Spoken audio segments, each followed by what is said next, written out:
After those long dark nights, now my world is bright. Islam is my sight. Now my world. Assalamu alaikum wa rahmatullahi wa barakatuh, and welcome to The Straight Path. I'm your host, Faoud Mohamed. Well, today on The Straight Path, we'd like to welcome our guest on the telephone, Sister Naima Roberts. She is the author of a book called From My Sister's Lip, and also the editor of Sisters Magazine, which is internationally distributed. Sister Naima, you're there? Assalamu alaikum wa Wa alaikum assalam.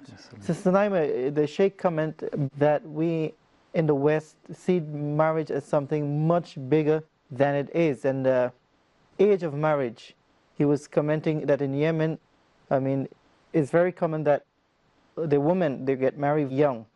Is this applicable in the West? Well, as far as non-Muslim societies are concerned, in the West, there's a crisis point at the moment, okay? As you probably are all aware, ever since the 1960s, the women's liberation movement has been calling for women to get educated, to have careers, to have other options besides being wives and mothers. And obviously this is something that resonated with women in the West to a very large extent, so much so that the education that is provided to girls and boys now in the West is, and probably in many Arab countries as well, maybe Egypt as well, is to do with getting your education, having your career, being independent, and then think about marriage later. Marriage is seen as something that cuts down your options, okay? It's something that limits you, it's something that ties you down, and if you're trying to get a career and you're trying to get ahead, marriage is not the way to go. Now, what's happening is those women who were raised in that system are now in their 30s, some of them approaching their 40s, and many of them are unmarried. And it's something that's been going on in the press for a while now. Yes. And these women are asking, why were we not told that it would be actually harder to get married when we're 37, 38, 39 than when we were 22, 23, when men were actually asking to marry us? Yes. We didn't want to marry them because we had fun to have, we had to travel, we had to, have our careers, etc. And so now these are the women who are going to sperm banks to have babies because they don't have, the biological clock is ticking. They want to have babies, but there are no men to marry to have babies with them at that time. So on the one hand, you've got that extreme. And on the other hand, you've got beloved Sheikh saying that girls should marry at 13, 12 in Yemen. This is what they're doing. I have a few questions regarding this scenario, okay? And one of them, please forgive me if I offend anybody, but this is something that I have spoken with sisters about. We did a small poll of some of our readers of the magazine and asked them about marriage and what they think the best age is for marriage, etc. And something that came back time and time again is that the majority of Muslim women understand the benefits of early marriage. But early marriage is a relative term. Yes. The Sheikh is mentioning early marriage as 12 years old. Obviously for us, this is not early marriage. Maybe when some of us say early, we mean 16, we mean 17, like the speaker last week who rang and said she married her daughters very young. Yes. She was saying 16, 17, 18, 19. So now my question is, if you have a situation, which is what we have at the moment, where our youth, as youth all over the world they have this teenage mentality, which is that they want the freedom that comes with being a teenager, but they don't want the responsibility. This is a very Western vision of youth, where you're given these freedoms and you're allowed to rebel and you're allowed to do these things, but you have no responsibility. Just like the brother Ismail was mentioned, that in Britain it is a known fact that children are sexually active from 11, 12 years old, but they're too young to be married. So you've got the freedom, but no responsibility. So this is something that unfortunately many of our youth are probably part of that system because they grow up in that system. So that's one issue. The other issue is that if you have, if you're talking about children of that age, because for us who are coming from the West, to be honest, they are children. And I know that in many Arab societies and in many traditional societies, and certainly in the time of the Prophet Muhammad sallallahu alaihi wasallam, once you reach puberty, you were an adult. And not only were you considered an adult by the community, you had been raised to know that when I reach the age of 12, 13, I will be an adult in my community. I must take on the responsibilities of the men of my community or the women of my community. This is something that was bred into the children from young. Yes. This is not the case today. So it depends on societies. This is not the case today. So my question is, if you are saying that, for a 13-year-old to be married, I mean, one of the big, I'll just bring this to your attention, one of the things that a lot of women are concerned about early marriage, and for non-Muslim women, but they do studies in the Muslim world and they look at, early marriage and later marriage.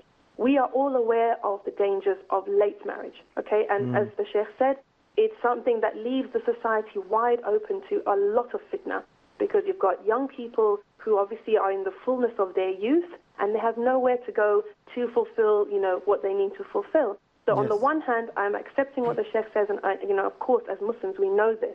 But on the other hand, you've got a situation where many of us mothers and families, we ask the question, what kind of a 14-year-old boy can treat my daughter the way I need my daughter to be treated? He's not a man.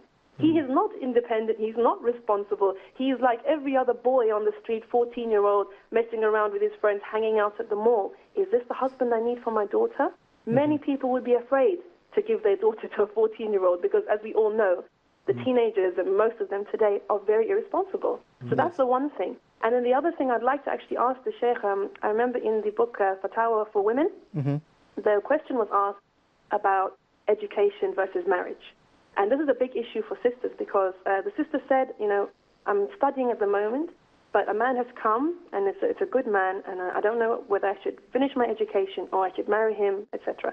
And I think it was Shaykh Hassan Zabady who said, marry him, but put in your contract that you will be allowed to finish your education. In that way, you achieve both aims. Yes. Now, I would like to ask the Sheikh, in that scenario, firstly, what does he think of that advice? And secondly, is it permissible, for example, for the young couple, say they're both 16, for example, and the girl wants to finish high school, maybe do college or whatever, is it permissible for them to delay childbirth until she has finished? Or does she have to start having children straight away? Because if you're saying that, in effect, you're saying your education is over for most women. Most Muslim women, if they get into a marriage and they consummate the marriage, it's baby time, basically. The babies are coming. Alhamdulillah. But for many parents and girls themselves, they also would like to get some education, not in a haram way, inshallah, but I just would like to hear the Sheikh's viewpoint on that, inshallah, if you can shed some light on that. Inshallah. So many points. Which one? The sister was mentioning as well. She's still on the line. She will be there, inshallah. The last one or the first one, where she says it varies from society to society. The age of marriage. In the West, you can say a husband at the age of 14. People would fear to give him. Yeah, but that's correct, 14 years old, he wouldn't be a man in the West. Maybe in Yemen, fine, or places in Egypt, but at 14, he wouldn't be that responsible. So, yeah, especially with the culture as well of teenagers. It varies. Bismillah, alhamdulillah, wa sallallahu ala rasulillah. What the sister said regarding the different society, different cultures, it was already there at the time of the Prophet sallallahu alaihi wasallam. The 14, the 15, the 16, also, like closed. Yeah. But I agree with her, like different, even for the Arab society, different than, Western society. But we still like, I like to protect my son. Yes. I'm giving him everything. I'm offering him everything he needs. This is the most important thing he needs. To protect him practically, or like to keep or safeguard his chastity, Yes. So I have to offer that to him, and I have to pay for that. I have to work hardly. Yes. To protect him, to support him, to teach him, to make him like handle the responsibility, even if he's 14 and 15. I'm not leaving him out like the different, like the street or different apartment. No, he's living with me. She's like my daughter. He's like my son. Yes. So we have to protect both of them. Yeah. So now you have son, you have two now, you have daughter and son, and you have to protect, you have to cover, you have to respect. Yeah, I mean, like support. Yes. And every time, like teaching them, and the wife also, the mother, also working with the wife, with the daughter. Yes. Okay, the other, like, so we I'm talking about something we don't have other choice. Yes. Oh, I I'm mean, talking about something we need it. yeah. Yes. Otherwise, now I just talked to Brother Abdul Rahman that in the West they need it more than the East. Why? Yes. In the West, even the public school, even from the beginning, they are teaching them the sex, the illegal relationship between, or illegal intercourse, or Yes. the sexual intercourse between the boy or between man and woman. Yeah. So they are open for everything. They heard everything. They see everything. They're They curious. so, and this encourage so many things. They're feeling their desires. So in the East, they are different. Even at the college, university, they never teach that. Okay, so they need it more than here. So I have to find solution for this. Otherwise, I will be the first one who pay for this, the Yes. penalty for this. Yes. I will lose my daughter, I will lose my son with the corruption, with the illegal sexual intercourse. So I have to find solution for this. I couldn't just say, okay, my daughter couldn't. Okay, we have rules, we have, guide points for choose the right person according to his deen, his behavior, his parents. So I'm giving my daughter to the parents before Yes. the son. Okay. Okay. Okay. So I have to choose the parents who are protecting my daughter. Yes. Okay, and supporting their son. So we both, the two families, are You working together to help. We couldn't surrender for the society. Yes. And just seeing my kids, I'm losing my kids in the front of my eyes. Yes. Okay, we have to do something. And the best thing is to offer this for them. Okay, now I cover your desires now, and then we have to be with them. But do you just- think that all fathers, all Muslim fathers, have the financial ability to support their sons and live with them? No, of course. All fathers, they have the ability, they have the feeling, they have the money Feeling is not to see their kids are losing or are corrupted in the front of their eyes. This is right. I have to put this before me, before getting married, I have to think about that. I will be responsible of my daughter, of my son.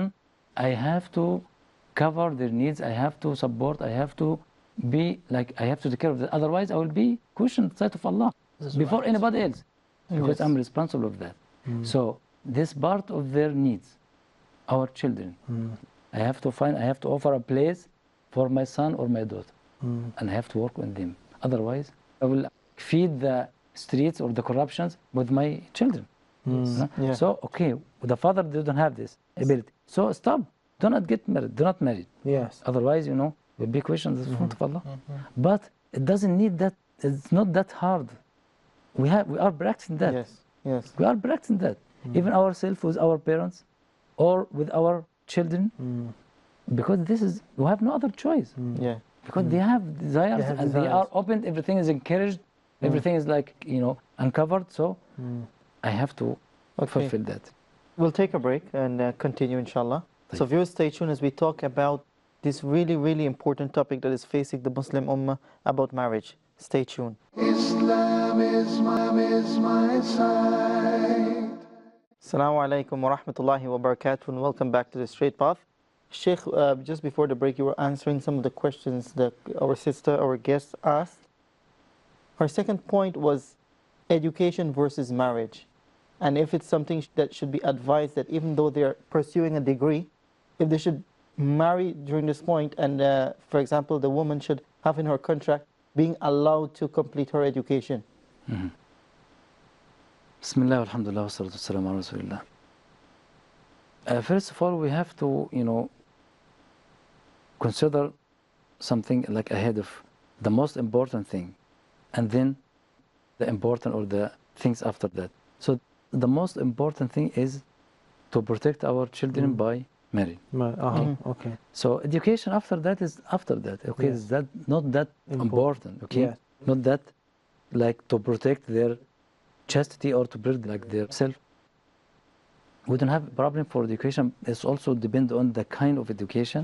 If it's okay, it's free, it's halal, with no like mixing, with no harm, with nothing against the rules of Allah. There's no problem for this. Even to have a condition, okay, this is considered Yes. condition. There's no problem. If the husband agree with this and he has the ability for this, okay.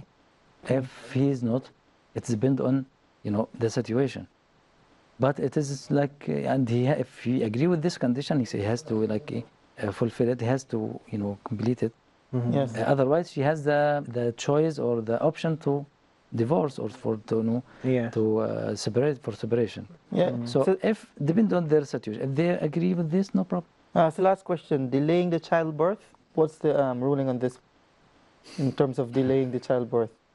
Also, this depends on the situation between themselves. If she couldn't handle that, or this would discourage, or this lack condition from the beginning, I couldn't say from my pocket yes. I couldn't say no. Okay, it's not in my hand. But you know, it is depend on the situation. And also, if I say yes, I would like to make it as a rule, because it's not like, you know, somebody can handle it.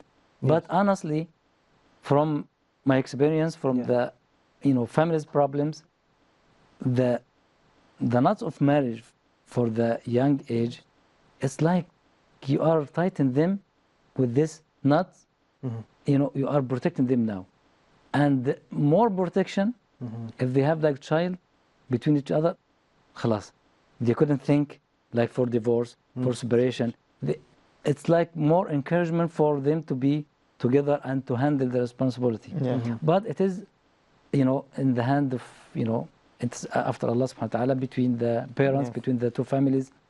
If they find this like for a short time, for example, it's like it's not, I couldn't say not like haram, just for a short time. And also depend on situation, the situation between both of them. But if they agree with this, you know, no problem. And in the last show as well, we had the question from Sister Roya, where she said that she brought up most of her kids in a private school, but at university she let them to go, and then the result was her daughter taking off the hijab. I mean, this also is something very, very difficult for the Muslim parents in the West. Right. Because the Western influence is so strong, and the peer pressure is so strong in these universities and schools. How do the parents deal with this? Right. Also, before that, I would like to say something like the society is now, no matter in the East or West, like almost close to each other. They're the same. Almost close, not same, almost close. Because people are like living with the ignorance, and they are living in Jahiliyyah. They are not, you know, caring about the rules of Allah, the rules of the Prophet ﷺ. So, you know, they almost close to each other. Yes. But different ways, different, you know. Even here they allow, but so many difficulty for marriage. Yeah. And nobody can think. He has to offer this. They are like, as a rule, they discourage, but, or they opened it for, you know, but people, they couldn't do it. So, going back to the rules of, like, for the West, for them, regarding the Sister Raya, when she mentioned that she used to have like homeschooling, like she put her kids in the homeschooling, and she was protecting them from the public school. And she was so careful, so concerned about their education, their treatment, their, you know, environment. But as soon as they went to the college, University everything's opened, like hellfire. Okay. Yes. And this not just like specific problem. You can find this like the most, you know, problems, or the It happens a rule lot. in the especially for the Muslims. They are, and the problem there is not just for taking off the hijab or Quran. No, it's touching or relating with their deen. Yes. You know, to hear their problems. Well, خلاص, you know, it's become normal to say, oh, his daughter, like, you know, committing adultery. It's become like common. But the worst is, my daughter left Islam. So the problem is regarding the, or touching the deen now. And this remind me, and going back to the Prophet ﷺ. And this also the result of disobeying and not following the rules of Allah subhanahu wa ta'ala. Yes. The Prophet has said, أنا بريء, in the authentic hadith, Hassan, أنا بريء من كل مسلم يقيم بين ظهران المشركين. I'm free from every single Muslim who lives between the non-Muslims. لا تراءى نارهما. They should, you know, be like away from each other. You couldn't see his fire or his light, and he couldn't see you. I mean, like very far, long distance between both of them. Why the Prophet has said that? Because he knows by wahy that if the Muslim lives within in the environment of non-Muslims, he will, Influence it. you know, Yeah. he will be affected with this. Yeah. He will give up his deen day after day and night after night and rules after rules until he will lose everything. This is exactly the rule of disobeying, the result of disobeying the Prophet ﷺ. Sheikh, we just have a few minutes remaining. طيب. I just want to deal with the last call on the last show, Sister Lena from KSA. She was very, very scared in terms of getting married, in terms of finding the right person, in terms of what are some of the things you would look for in that person. What are your advices for her? Okay. Bismillah, alhamdulillah. If she has like a guardian, he has to take care of that. He has to care of the kind of, you know, of the person, of the husband, according to the guide points we mentioned. إذا جاءكم من ترضون دينه, agree with his deen, practicing, and his manners, his behavior. Otherwise, if she has no guardian, she has to find some like wise guardian, person, like yeah. imam, wise and old, and to give him the responsibility. Please find me the right person. You agree with your daughter, own daughter. Yes. Okay. Somebody has to take care of her. And you know, for myself, to choose the husband of my daughter, I have to. It's not easy. Yes. Even if I know him, I have to sit with him. I have to find